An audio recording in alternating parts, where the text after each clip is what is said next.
In California, the Army Corps of Engineers is developing 8 facilities to expand hospital capacity up to 50,000 beds. 50,000. All right, I'm with Trump on this one. It never stops amazing me what the Army Corps of Engineers is doing. This is the kind of work that our country should be doing. We have smart, intelligent people going in, being tough, making decisions, and doing very intelligent, smart things to make things better. So the Army Corps of Engineers is these really smart people who go in and they're turning hotels and large buildings into temporary hospitals. So they're going into hotel rooms and figuring out, what do we need to do to this hotel room to make it like a hospital ready? And then they're doing that. And it's great because they're adding thousands of beds to places that the hospitals are going to be overwhelmed. And then when the hospitals get overwhelmed, once you go above that point, the death rate skyrockets. So if we can create more beds, bring in more nurses to take care of people, that's going to help. So I'm very impressed with the Army Corps of Engineers. I want every American to be prepared for the hard days that lie ahead. We're going to go through a very tough 2 weeks. And then hopefully, as the experts are predicting, as I think a lot of us are predicting after having studied it so hard, you're going to start seeing some real light at the end of the tunnel. But this is going to be a very painful, very, very painful 2 weeks. When you look and see at night the kind of death that's been caused by this invisible enemy, it's incredible. So he's finally admitting it. He's finally saying we have 2 weeks coming up that are going to be a gut punch for this country. So this is after months of saying it's not a problem. You know, he was on record as saying we only have a few cases. We've got like 9 cases. It's going to be 5 cases, then 1 case. And the next thing you know, it'll just be gone. Then he called it a Democratic hoax and, all sorts of stuff that we don't have to worry about this because he was afraid of the stock market going down. He was afraid of his poll numbers going down. He didn't want anything to mess up this year going into the election. And I think history is going to show that he stumbled with it. He denied too long, right? Let too many people going around spreading this instead of starting the social distancing earlier. And this will come up later in the press briefing. We'll talk more about this, but I think history is going to show if we had started earlier, there'd be a lot less deaths in this country. We won't know for sure till later. But it's good to see that he's finally taking it seriously because even as of yesterday and even earlier today, there's still places that are saying, well, Trump's not making a big deal out of this. We're not going to social distance so much. Like Florida, I think finally came around today, and there's the governor starting to actually do something about it. But those people were walking around infecting each other for a long time, and that's going to be a bad thing. And we thank again the grocery store operators around America and everybody that's working out on the highways and byways every day to keep that food supply rolling and rolling strong. And I'll say it again, Pence. It's easy to say thank you to people. It's hard to show thank you to people, okay? The people that are out there, many people making minimum wage to keep food on the grocery store shelves, to keep it stocked. People making minimum wage as grocery clerks or close to minimum wage as grocery clerks who are encountering hundreds of people a day. Right? They're behind the plexiglass, but they're still being exposed to hundreds of people a day. And if you really want to thank these people, then we need to make sure that they have a living wage. We need to make sure that they have health care when they get infected from making sure that all of us have food. The people who are getting the food to the stores, the people who are getting the food in the trucks to get to us, these people deserve a real thank you. Not just some words, a real thank you. What is the projected death toll? Should people be reasonably good at following these mitigation measures? Well, if they're reasonably good, I guess we could say that I'd like to have maybe Dr. Fauci or Deb come up and say, I mean, I have numbers, but I'd rather have them say the numbers if you don't mind. It's a big question. So, of course, this is a projection, and it's a projection based on using very much what's happened in Italy and then looking at all the models. And so, as you saw on that slide, that was our real number, that 100,000 to 200,000. And we think that that is the range. So they're finally admitting it. We're looking at 100,000 to 200,000 deaths from this virus. So they're not hiding behind it anymore. They're not saying it's a hoax. They're coming out and saying it's about to get real, folks. So hold on. But doctor, when we look at the curve, it goes much further in time. So we would have death and cases for much longer. I mean, we do So expect you can far. put up slide number 2. So that's a generic, I'm sorry, if you can go back to the slides and put up slide 2. Okay, so what I showed you was a generic picture of what happens in an epidemic when you mitigate. So no mitigation, mitigate. This is based on the experience around the globe with this particular virus. And so it does have a tail, but the peak you can see by this projection, and this is the IHME data. The peak is over the next 2 weeks, and this is tracking mortality. So the number of fatalities from this virus. And so that's the part that we think we can still blunt through the superb medical care that every client is receiving, but also even more stringent people following the guidelines. I can't see the small characters, but are we seeing death until June? I can't really. This is June. This is June, so we would still see problems and deaths in June. It's a projection. It's a projection, of course. So, I mean, just getting back to what I said about the stepwise thing, deaths always lag. So you will be seeing deaths at a time when, as an epidemic, we're doing really, really well because the deaths will lag. So I'm sure Dr. Birx totally knows her stuff, but when you listen to her talk, you start to realize it really seems like she's regularly trying to minimize the damage. She wants to get us the information, but in a way that is soft, and she thinks we can take it. I don't know if it's an attempt to support Trump or if it's just that she's afraid of making people feel bad, but she's always kind of softening the number. She regularly tells us, oh, it's just a model. It's just a model. Well, the model is the best thing we have right now. So the reason you're showing it to us is because you have at least a fair amount of confidence in your model. So, have some confidence in your model. And the way this lowering the curve they talk about, that's what it does, is it spreads out the contagious period so that everyone's not getting infected at once. So the hospitals don't get overwhelmed, which then causes the death rate to spike. So that's the very idea. But notice she kind of danced around the answer. And the answer is, yeah.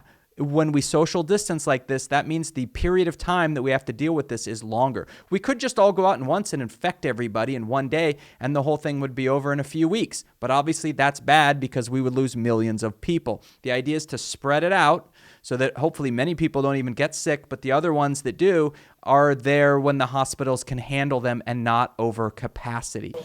I mean, on that front, what do the models suggest is on the low end if you have full mitigation? Well, it says That was between full 100 and mitigation. 200,000. That was full mitigation. It says 100 to 200,000, anything, which is a lot of people, right? It's a lot of people. Well, you didn't ask the other question. What would have happened, because this is the question that I've been asking Dr. Fauci and Dr. Birx for a long time, and they've been working on this for a long time. The question is, what would have happened if we did nothing? Because there was a group that said, let's just write it out. Let's write it out. What would have happened? And that number comes in at 1.5 to 1.6 million people, up to 2.2 and even beyond. So that's 2.2 million people would have died if we did nothing. We just carried on our life. Now, Understood, but if 100,000 is the number with full mitigation, how do you push it? How do you push it lower? So, no, we'll go together. We've been at this a long time. You go first. So, John, it's an obvious, very good question. If this is full mitigation and it's 100,000, why am I standing here saying I want to make it better? Because that's what the model tells you it's going to do. What we do is that every time we get more data, you feed it back in and relook at the model. Is the model really telling you what's actually going on? And again, I know my modeling colleagues are going to not be happy with me, but models are as good as the assumptions you put into them. And as we get more data, then you put it in, and that might change. So even though it says, according to the model, which is a good model that we're dealing with, this is full mitigation. As we get more data, as the weeks go by, that could be modified. So this is kind of a situation where, again, they're trying to make it soft, right? They're trying to not really give it to us all at once. So they keep saying the death toll will be between 100,000 and 200,000 people, but we're going to hope to do better. So the question that was asked was, okay, how are we going to do better? And the answer is, well, no, these numbers are at full mitigation. So then later the question comes up, well, how are we going to get lower than that? And the answer is, well, we just hope that the models will come out later. It's luck. We're just wishful thinking. There's no actual evidence to show that we can beat it, because if we do everything we can, the best number we expect is 100,000 deaths. So, there's something there where they don't just want to tell us straight what's going on. They want to really soften things. And then Trump comes up, and he's constantly making this point about what would happen if we did nothing at all. Well, this is better than nothing. Worst case scenario if we did nothing was 2.2 million deaths. Why are we comparing the actions to nothing? The government shouldn't be doing nothing. The president shouldn't be doing nothing. So why is that the bar that we're trying to beat? Is if we had done nothing at all. The bar should be being the best that we can, right? And the question that will come up later, which really is in people's minds, and I think will be in history's mind, what if we had started this in January? Would we look more like South Korea, or would we be in the situation right now where we are having a tremendous number of deaths every day? And then Trump comes and he talks about people who wanted to write it out. Well, we know when Trump says people were saying, he means himself, right? We've seen that for years. He means Trump was saying write it out, which is basically what he was saying for months. Even into March, he was saying there's only a few cases. It's going to go away. This is not a thing. It's a Democratic hoax, all this kind of stuff. He was saying write it out. But that was something that everybody was talking about, Steve, like, just don't do anything. Don't do anything. Forget about everything. Just write it out. They use the expression, write it out. We would have had, at a minimum, 1.5, 1.6, but you would have had perhaps more than 2.2 million people dying in a very short period of time. And that would have been a number that the likes of which we've never seen. Again, with the write it out, write it out. When Trump says people were saying write it out, Trump means Trump was saying write it out. He's been doing it this month. He was saying, March, he was saying write it out. He was saying this is a Democratic hoax. He was saying there's only a few cases and they're going to go away and it'll just be gone. He was saying write it out. Okay, which then that's why he's comparing it, I guess, to the do nothing scenario, because he was considering that for so long. Just don't do anything at all. And then he's like, oh, well, we're doing this. We're only going to lose 200,000 versus 2.2 million. Isn't that great? Haven't I done a great job? And I think a lot of people are saying, no, we should have done this earlier. We should have done countries who were showing up their first cases around the same time of us, but took it more seriously from the start, are faring better than we are. And I hope we can. Yeah, John? What about masks? You didn't answer a question about Yeah, masks. the mask. What's your recommendation? okay. Well, I understand there's an issue with supplies, That's right. but if there was enough it's this for way. You know, you everyone can use a scarf. A scarf is, everybody, a lot of people have scarves, and you can use a scarf. Scarf would be very good. And my feeling is if people want to do it, there's certainly no harm to it. I would say do it, but use a scarf if you want, you know, rather than going out and getting a mask or whatever. We're making millions and millions of masks.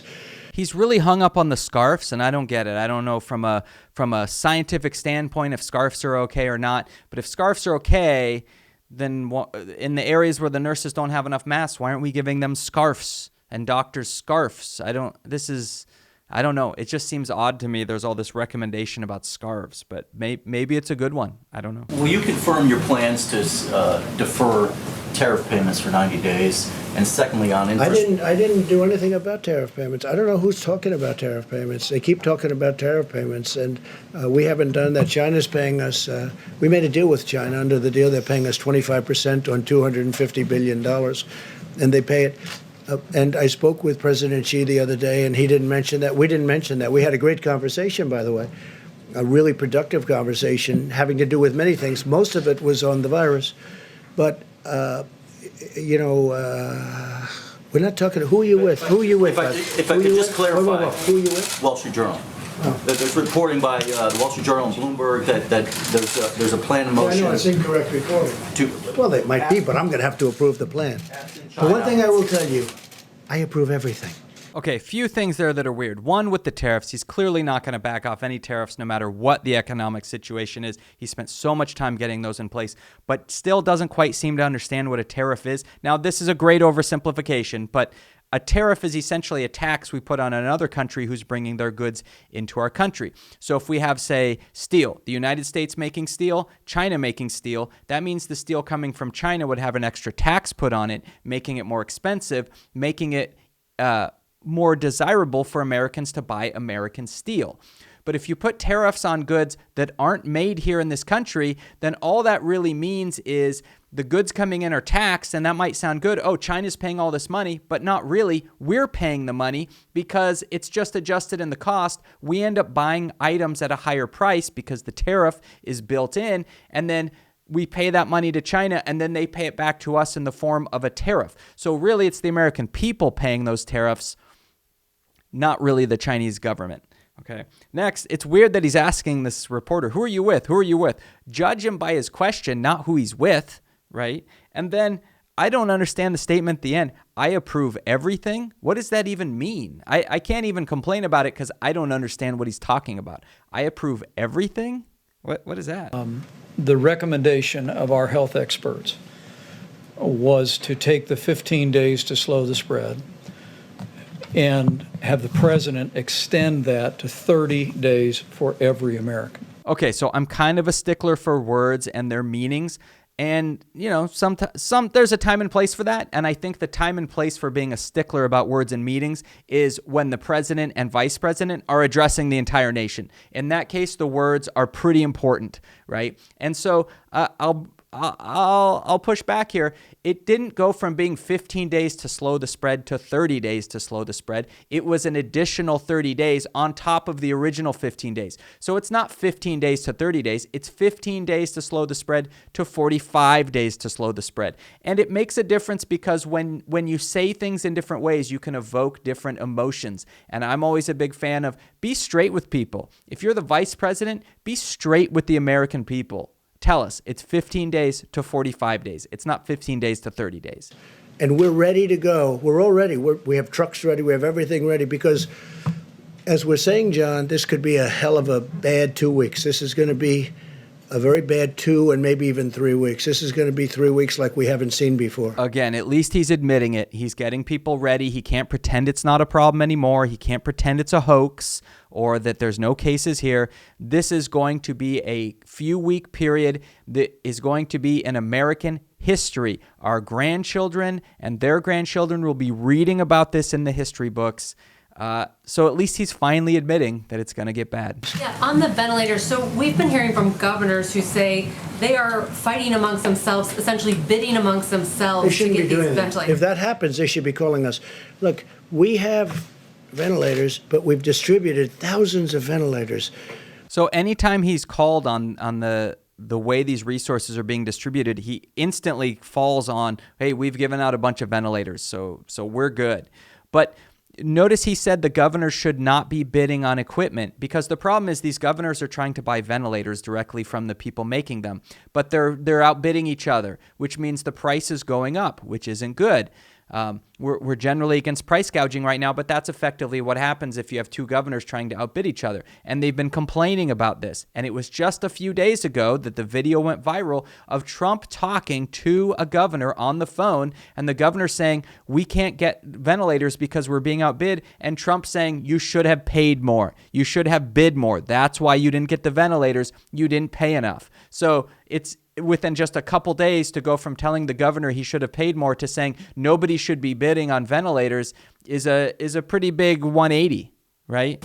This may be an uncomfortable question, but what would the models have looked like that Dr. Birx and Dr. Fauci showed us if we had started these social distancing guidelines sooner in February or January when China, South Korea were doing those sorts of things? Well, I'm going to let them answer that. In terms of what information we're getting from them, but if we had started these practices sooner, could these models be different right Yeah, now? I'm going to let them answer the question, but remember this, and again, I say it, and everybody says it. You know who says it better than anybody is Dr. Fauci. I had a decision to make. Maybe it was my biggest decision. China was heavily infected, and thousands of people were coming from China to the United States. And against the wishes, not even wishes, but they disagreed with the decision, I made a decision to stop China from coming in. Took a lot of heat, even from China. They weren't exactly happy. I just made a trade deal. a big one, $250 billion trade deal, and I'm shortly thereafter saying you can't come into our country. That was a big decision. That was earlier than the dates you're talking about. So that was a big decision. That was probably, and by the way, not because I did it, that was probably the biggest decision we made so far. But if you look at the one graph, the problem New York has is New York started late, but the other ones didn't start so late. Now, New York is also more complicated because, for obvious reasons, but it got a late start. But do you want to maybe answer those questions? I don't know if you can go back to slide 2, because I wanted to explain 2 things that I think is really important, because we had a lot of questions about mortality and what it meant. Okay, so you see this confidence interval? So here's the line. This is the confidence interval.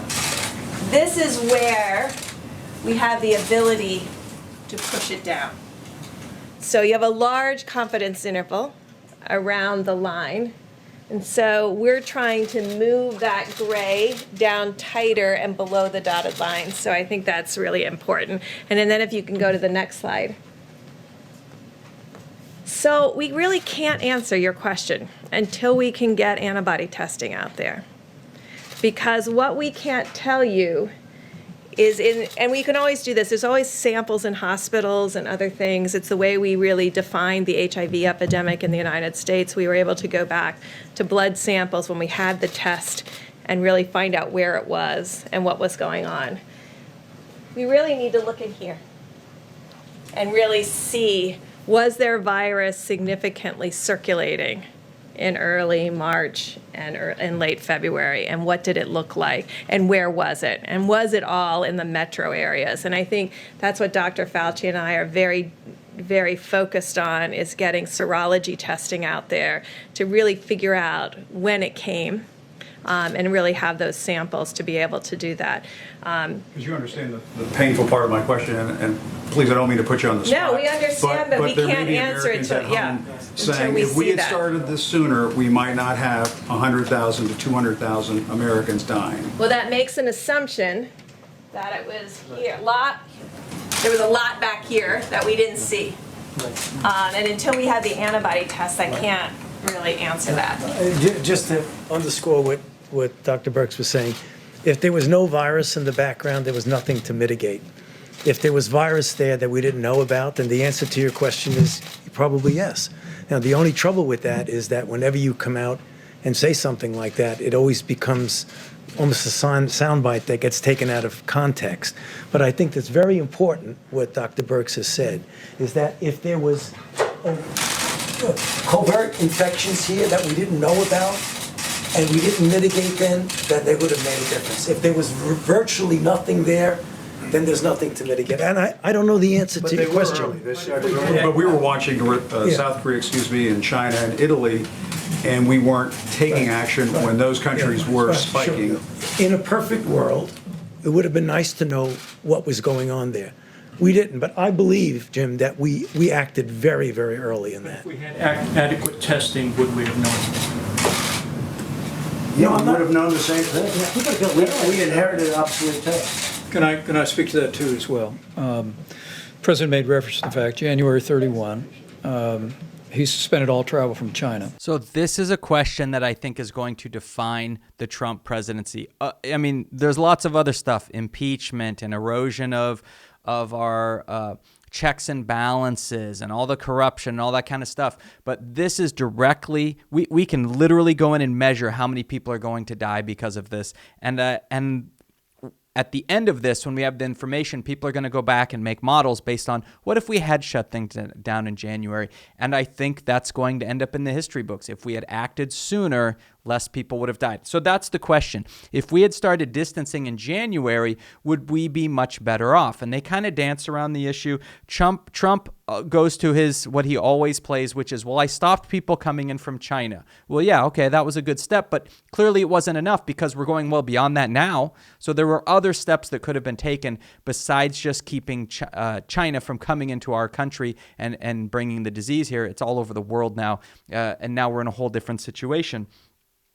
So they kind of dance around that, and then Birx comes in, and I'm sure she knows her stuff, but she's constantly trying to kind of soften the blow by saying, well, it's just a model, and we don't know. And then she was saying, well, we don't know if the virus is here before it started picking up. But if you look at the dates that people were being infected, the virus was here. We didn't have test kits to test people on the wide scale that we're doing now, but it appears that it was here. And if you compared the dates where we were getting the virus with other countries, those countries that acted faster are doing much better than we're doing right now. Right now, we're in a mess, and it's apparently going to get ugly for a couple of weeks here at least.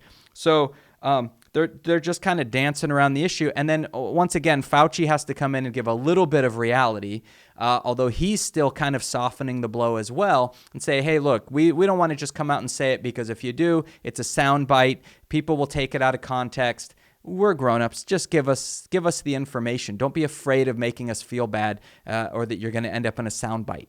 I was hoping you could. You ever run out of questions? It's the most unbelievable thing. You go through the room, but I have nothing else to do, so if you want to... Again, Trump just likes to tell jokes sometimes. Do you guys ever run out of questions? Well, I'll stay because I got nothing else to do.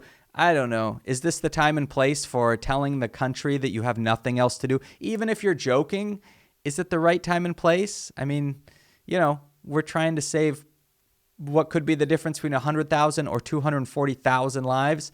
Yeah, he's probably got stuff to do. I mean, if you want, should we keep it going, John? I think so. Could you clarify Let's something go. for me, please? Andrew Cuomo today said that the system that you have where governors are trying to get ventilators, it's like being on eBay with 50 other states bidding on a ventilator plus FEMA. And then you just said tonight they You mean shouldn't be doing that. he was complaining? So she's asking about what we looked at a moment ago, where the reporter a few minutes ago asked, what about governors outbidding each other? Is that a good situation? And Trump's answer was, they shouldn't be doing that. They should be coming to us and we'll help them coordinate, which was not what he's been saying at any time before this, when he was literally telling the governors to spend more. And she's asking about that, saying, well, wait, you were just telling people previously that they should be buying things and bidding directly. He was also saying, oh, the state should be doing this stuff directly. The governors should be handling their hospitals, not the federal government. And now it's a complete 180. No, they should be coming to us. And she calls him on that. And Trump's really just concerned about, was someone complaining about me? Was the New York governor complaining about me? As if that's now going to start changing his decisions that he makes. He didn't say that, but that seems to be his concern. Not great. Well, he said, Say it. What did he say exactly? What did he say? He said that when you have states competing for ventilators and medical care, it's like being on eBay with 50 other states bidding on a ventilator. Well, he plus shouldn't be FEMA. complaining because we gave him a lot of ventilators. See, he has no reason to complain about anything because we gave him some ventilators. If Trump gives you ventilators, he owns you. You have no right to complain about anything after that. And if you take a look at the chart, it's down. But I wish he got going a little bit sooner. But we gave him a lot of ventilators. And you know what? He has a lot of ventilators. So again, Trump didn't want to get things going sooner, but Governor Cuomo should have gotten things done sooner, right? It's totally out of whack. I held off on this as long as I could, saying it was a hoax, but you should have acted in the meantime. Okay. The problem is with some people, no matter what you give, it's never enough. Yeah, no matter what you give. We gave Cuomo some ventilators, but it's never enough with that guy, right? They have people dying, hundreds of people dying a day in New York, and this guy just wants more and more and more. He's trying to fix a problem. He's trying to save lives. We're not concerned about people's image here. He's trying to save lives. Who didn't go? Go ahead, and then I'll do you second. Your response to that question your response to that question earlier was that they shouldn't be doing that. If they need something, if they need them that They shouldn't be doing what? They shouldn't be, the governor shouldn't be competing with each other. No, they shouldn't be competing, and they should call us. Wait, no, I don't want them to compete because all they're going to do is drive up the price. I don't want them to compete. They should be calling us, and we can work it so they get the ventilators and they get shipped directly. If they're competing, if they're calling, even if there's only two of them calling, they're going to just drive up the price because as nice as some of the people that do ventilators, they do want to make money, okay? Now, New York had a chance to buy 16,000 ventilators. I guess they didn't take that option. That was in 2016. So first of all, again, it's this 180. Which Trump do we have today? The one that wants governors outbidding each other, or the ones today that doesn't want that want governors outbidding each other. Which one do we get? Who knows? Which one are we going to have tomorrow? And then he says, Cuomo, hey, Cuomo could have gotten those ventilators back in 2016. Okay, I guess that was a long time ago. 4 years ago, he was supposed to know about this. Yeah, everyone in hindsight should have more ventilators. What are we doing now to get the ventilators to places so people don't die?